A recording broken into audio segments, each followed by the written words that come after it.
Hey guys, Captain Jack here with another DVD Watchers video. Only this week in the Real DVD Watchers, it's Horror Week. Dun dun dun.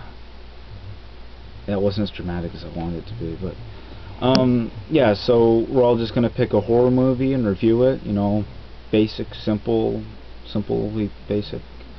So this week I chose to review the 1994 film Mary Shelley's Frankenstein, starring Robert De Niro, Kenneth Branagh, and Helena Bonham Carter.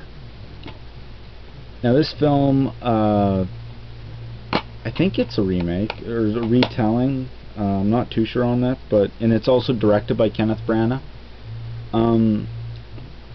There's lots of common misconceptions that people call like the monster Frankenstein. No. Frankenstein is the name of the scientist who made the monster. The monster is Frankenstein's monster. So there's a little bit of trivial trivia for you. And basically, you know, you get Dr. Frankenstein, played by Kenneth Branagh, who after his mother dies, he's obsessed with recreating life. So he toys around with the idea of, you know, basically making a person from scratch. Well, not from scratch, you know, just like put bits and bytes of people together, and you know, got a new guy. So he does it, but as soon as he does it, he regrets it, you know, and he you know, he wants to go kill it, but it escapes, and the creature itself becomes more self-aware, and the creature is played by Robert De Niro, and you know, as he becomes more self-aware, he can speak, he can read, he understands, and he wants revenge on Frankenstein for doing this to him.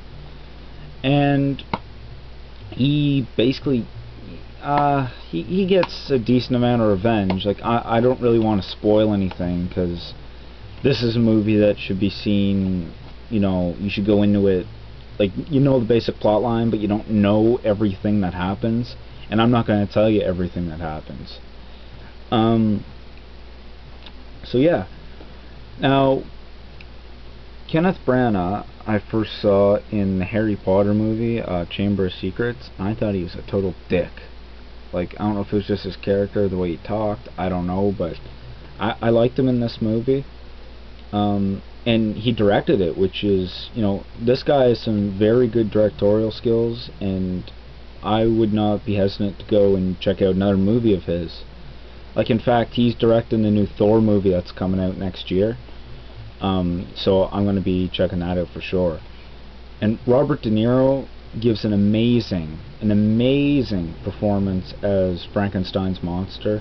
Like, there are only a few times you can actually tell it's Bobby De Niro, but you know, he's pretty unrecognizable, and he looks huge. Like, he looks fucking 7 feet tall.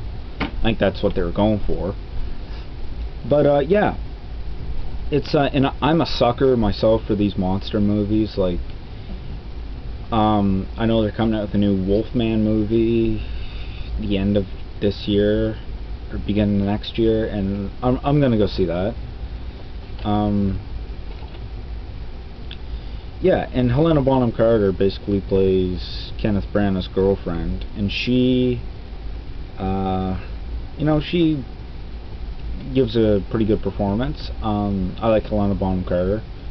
The only thing that was off about this movie is maybe her hair. It was everywhere, all over the fucking place. And yeah, there's not too much more to say about this. You know, it's a great monster flick. Like, if you need oh, what the fuck am I? Where am I going with this? Just, it's a good monster movie. Like, and it's got a, you know, tale of what is right. Like, at the end of this, you know, few parts in this film, you start to question whether or not what Kenneth Branagh is doing is right. Like, should he be toying with this stuff, like toying around with life and bringing it back, or should he, you know, just leave it alone? But I myself, I don't know. I don't know what the fuck I'm talking about. But yeah, Mary Shelley's Frankenstein. Oh, and John Cleese had a little part in this. He played this professor guy, super smart professor guy. I hardly recognize John Cleese without his mustache, to be honest. Just weird seeing him like that, and he had like the long hair and bad teeth.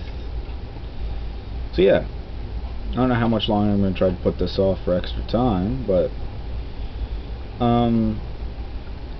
in the end, I give this movie a 9 out of 10. It really deserves it.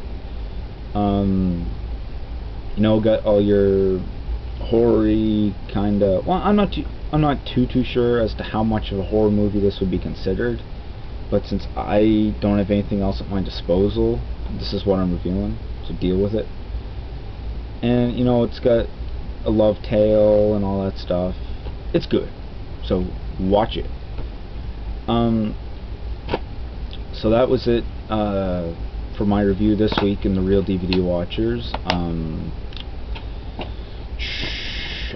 See you next week. Fergus is tomorrow, so watch out for his video. I have no idea what he's reviewing. Like, he didn't even know what he was doing last night, so I guess we'll all be surprised by it. So thank you all for watching. Have a good one. Peace out. Bye bye.